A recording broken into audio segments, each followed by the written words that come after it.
can't believe I'm actually making a video about this.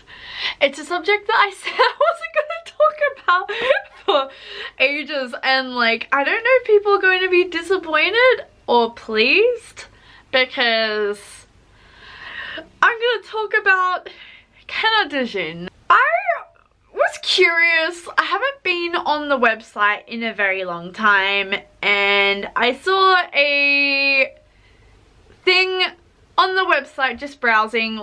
So the website was pretty ugly little liars, as everybody who are old timers will probably know about from me.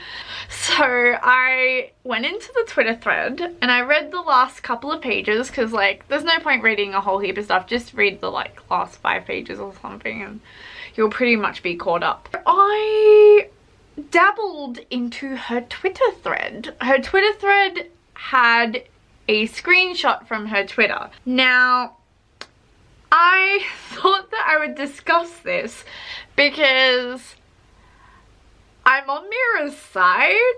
It's a little bit weird. I know, I'm freaking out a little bit too. As people know, I had some criticisms about Mira turning to Islam because I felt like she was non-genuine, and she seems to have since become more genuine about it. She seems to actually be reading the Quran. She seems to actually be trying to apply it a little bit further, and I can respect her for that. I don't necessarily have to like a lot of the stuff that she does, but I can respect her for it because she's shown a great improvement, which means that she is listening to criticism, and she is, from what I can see, living up to a higher standard than she was before. And anyone who's new to a religion, I can understand that they don't know everything.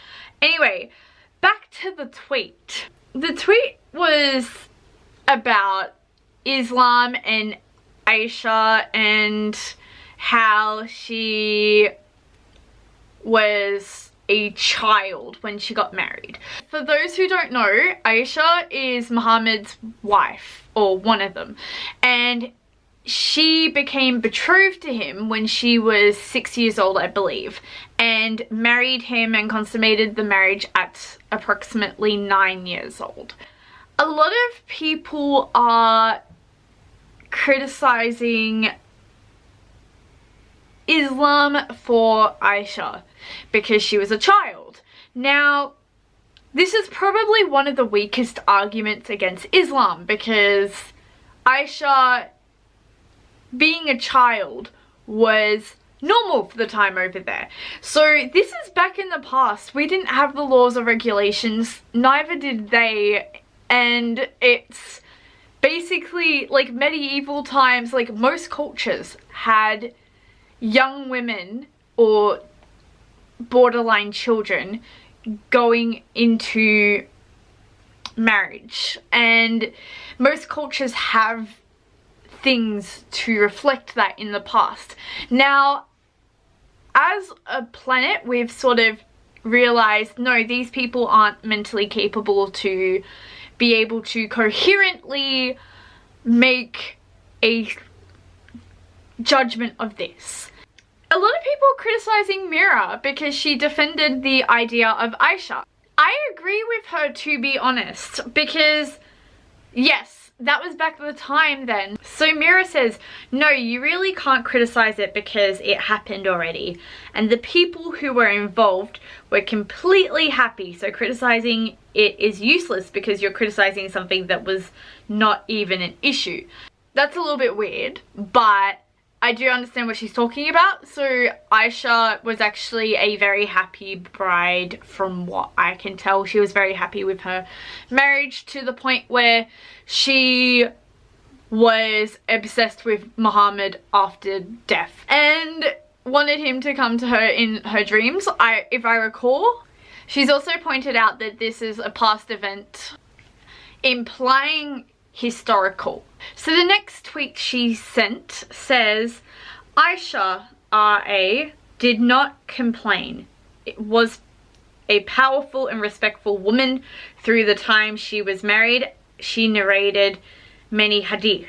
Lived a amazing lucky life, so I don't know why you are complaining about someone who never did. From what Mira's saying there, she's actually reflecting on the stories of Aisha.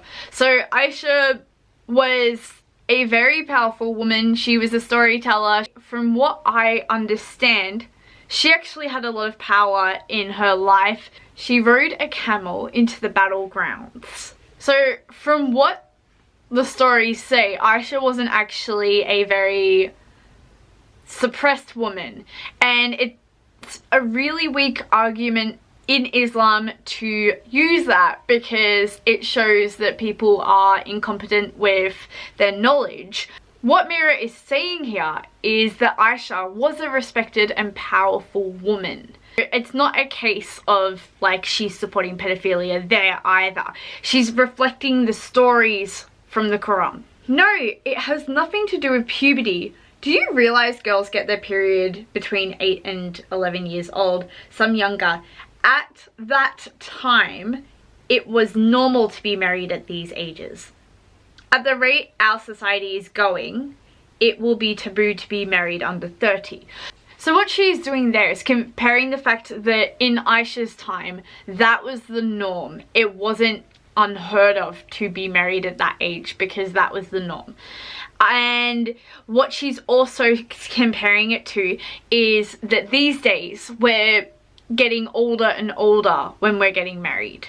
Now, legally, of course, it is illegal to support child relationships with grown-ups, and honestly, I don't agree with it. But in terms of Islam, and in terms of attacking somebody for their Islamic beliefs, it is one of the weakest arguments, because there is a lot of historical backing that basically helps them support their argument.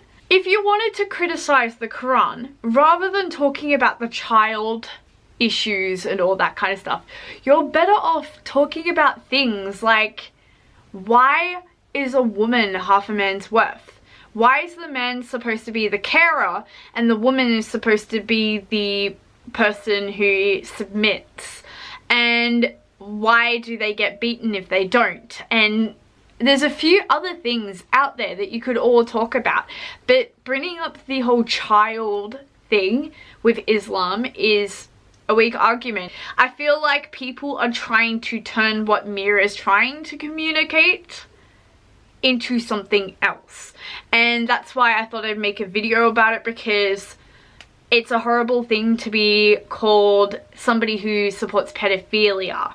I know that this video might be very controversial because of the fact that it is to do with a child relationship. However, with Islam, the fact that she was a child isn't what's focused on. It's her actions and her leadership skills that were basically the main driving of who she was.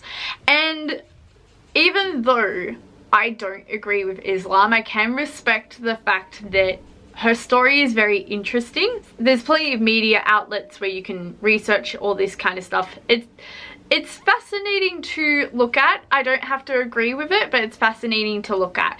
But anyway, I just don't feel it's fair to say specifically that Mira supports child relationships or pedophilia.